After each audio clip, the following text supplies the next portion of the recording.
E aí, pessoal, tudo bem? Vamos falar sobre o continente Oceania, né? Bom, ele é o último continente aí a ser falado, considerando a linha em que ele foi, né? A linha de sucessão em que foi descoberto os continentes, né? E aí a gente tem ele com esse termo, o novíssimo mundo, o novíssimo continente, porque foi um navegante, né? Chamado James Cook, um inglês, que no século XVIII encontrou aí as regiões oceânicas, né, da Oceania. E aí a gente já tem é, como visualmente, né, uma característica grande da Oceania, esse conjunto de ilhas aí absurdas. São várias ilhas, né? E aí, para você contabilizar tudo isso, seria muito mais vantajoso regionalizar, porque regionalizando você cria uma característica que vai fazer elas, né, serem familiares umas com as outras. E aí você vai ter, por exemplo, a Australásia, que é quando você pega a Austrália, obviamente, né? O nome já diz muito, mas você pega um pedaço da Nova Zelândia. Polinésia, vocês já vão saber por quê. Micronésia também, Melanésia também. Então, uma forma de você regionalizar para você compreender melhor, tá? Mas basicamente, a Oceania a gente entende que é um conjunto de ilhas, algumas maiores, algumas menores, e vamos lá, Australásia, né? É a mescla aí das ilhas maiores que tem. E se vocês observarem até no mapa de vocês da página 272, bate o olho e já vê logo. Austrália sendo o maior país, Nova Zelândia sendo o segundo. São os maiores países que comportam então a Oceania. Melanésia, gente, esse termo Melanésia vem de melanina, que é referente às Ilhas Negras, porque é lá que vocês têm muitas etnias, né? Que têm os traços mais negros, né? Vocês têm muitas tribos, vocês têm, né, vários dialetos locais. Então, isso é uma característica muito forte dessa região. A gente tem Nova Guiné, a gente tem Ilha Salomão, a gente tem Nova Caledônia e, né, entre outros. São várias ilhas, então vocês veem aí a quantidade é absurda. Temos a Micronésia, que micro, né, pequena, ou seja, aquelas de menor extensão, que possui inclusive alguns territórios independentes, tá? Ó, e é muito comum que essas ilhas elas sejam de domínio de outros países, não raro, né, domínios europeus, mas também americanos. Até porque, né, foi um inglês que descobriu, né, de certa forma, essa região, esse continente, né, de maneira geral. Aí você tem, por exemplo, o domínio estadunidense, além do britânico, né? Vocês percebam até pelos nomes, né? Ó, por exemplo, a gente tem Ilhas Marshall. Marshall é um termo muito, né, americanizado britânico. Então, os nomes já indicam, né, muito de quem chegou primeiro na hora de pegar o seu pedaço. Não é dizer que não tinha pessoas antes, até porque o termo certo para dizer os povos nativos dessas ilhas é aborígenes, né? Até tem uma questão comentada também na apostila de vocês que pergunta, primeiro traz esse problema, que era um problema até 1960, tratar os habitantes nativos da Austrália como animais. E aí foi a partir dessa época que passou a mudar a classificação de animal para ser humano, propriamente dito, para vocês verem como realmente essas pessoas por muito tempo viveram isoladas, mas nem por isso, né, são menos humanos que as outras pessoas que colonizaram, né, que não descobriram, só colonizaram.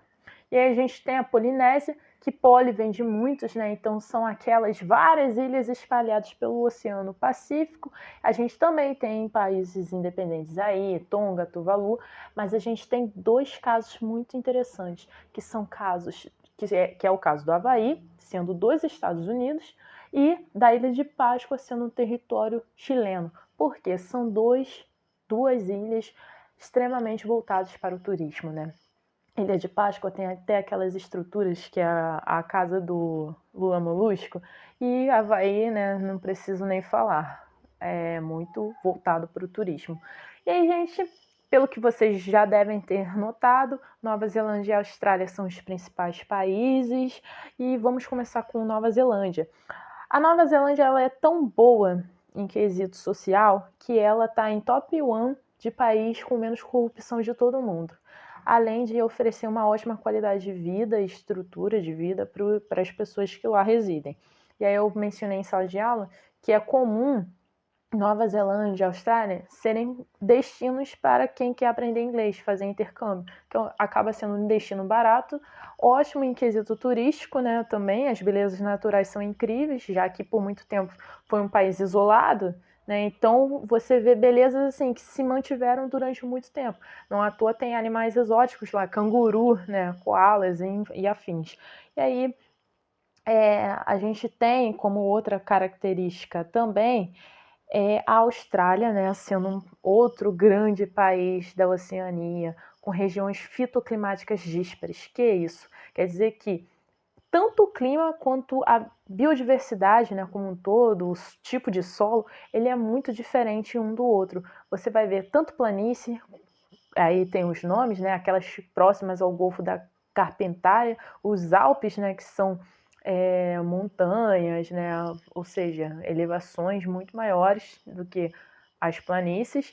O exemplo é os Alpes australianos. Planalto, olha mais uma vez os termos em inglês aí, ó. Planalto, McDonnell, Musgrave, né, são termos também que fazem alusão, né, a quem colonizou. E os desertos da Victoria e Gibson, entre outros, né? A gente tem um ponto de maior destaque aí que é o maciço Kosciuszko, se eu não me engano, ou algo próximo disso, que tem aí mais de 2.000 metros de altitude, sendo o maior ponto, né, de maior altitude de toda a Austrália. Pessoal, esse mapa é muito útil, né? Até mencionei em sala também que, embora no livro não tenha, assim, seria interessante se vocês pudessem circular aí para vocês verem o que, né, faz ser uma Polinésia, o que faz ser, quais são as ilhas da Micronésia, quais são os da Melanésia e quais são os da Australásia. Então isso seria muito interessante, né? O clima também tem no livro, vocês vão ver o tropical, úmido, né, que está próximo de mar, vocês vão ver o Mediterrâneo que está próximo do Oceano Índico, vocês vão ter aí o subtropical, que já apresenta, né, uma temperatura mais baixa. Vocês vão ver o desértico, né, sendo seco, e lá vocês vão ter as savanas australianas, por exemplo, tá? Então vale a pena se demorar aí um pouquinho para entender até o que faz ter o temperado mais úmido que você encontra, por exemplo, na Tasmânia. Ou seja, né, a Austrália, como foi mencionado, apresenta aí uma diversidade absurda de tipo de solo, tipo de relevo e tipo de clima. Bom, fechando aí, né, os aspectos socioeconômicos, a menor parte da Austrália e da Nova Zelândia é voltada para a agricultura. A agricultura fica mais a cargo aí da Micronésia e da Polinésia, tá? A Austrália e a Nova Zelândia ela é muito mais focada na indústria e ela é muito mais focada no turismo, né? Isso fica bem óbvio, mas você encontra até o extrativismo lá.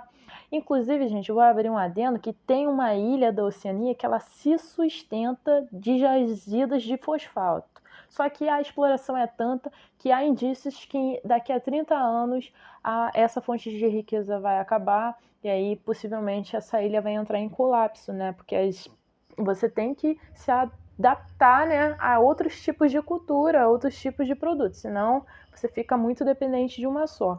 Mas voltando aí à Austrália e Nova Zelândia, você encontra aí um turismo muito voltado às aventuras radicais. Em quesito de extrativismo, você vai encontrar extração aí de vários tipos de alimentos, amêndoa, coco, café, cacau, ervas, então isso é muito rico. Você encontra aí a pesca também, afinal é uma ilha cercada por água, então seria uma atividade muito utilizada. E em quesito de indústria, você vê indústrias que pegam a matéria-prima, né, e transformam, ou seja, usa essa matéria-prima para formar um outro tipo de produto industrial. Gente, 85% da taxa de urbanização é a porcentagem de urbanização da Austrália e Nova Zelândia.